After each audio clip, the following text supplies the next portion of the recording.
तर महापालिकेच्या निवडणुकांसाठी 15 जानेवारीला 15 तारखेला मतदान पार पडणार आहे।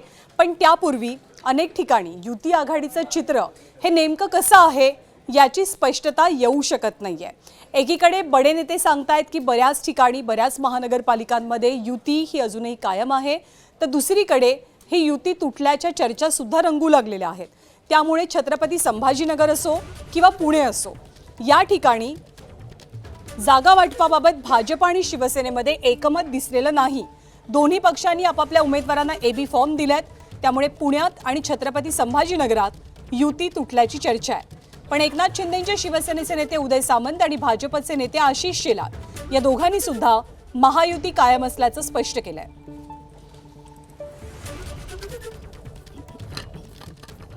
महायुती तुटली असं चित्र कुठेही महाराष्ट्रामध्ये नाही। काही ठिकाणी कमी कालावधीमध्ये असेल किंवा एकमत न झाल्यामुळे असेल, एबी फॉर्म दिले गेलेले आहेत, काही ठिकाणी दिले गेलेले आहेत। छत्रपती संभाजीनगरला एकमत न झाल्यामुळे पुण्यासारखं चित्र आहे, ते देखील आम्ही 2 दिवसामध्ये दूर करू।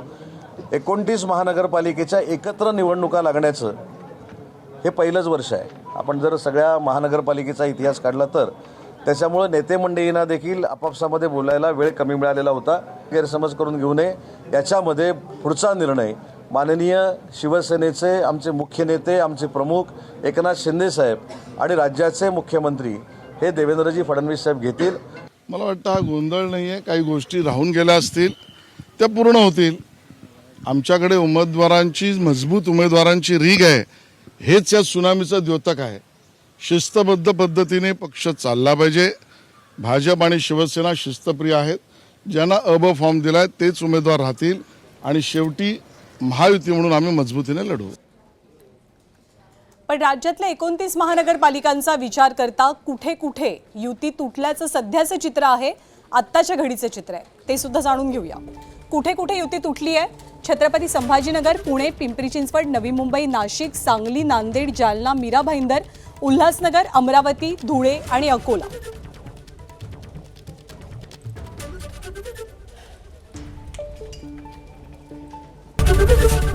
एबीपी माझा, उघडा डोळे बघा नीट।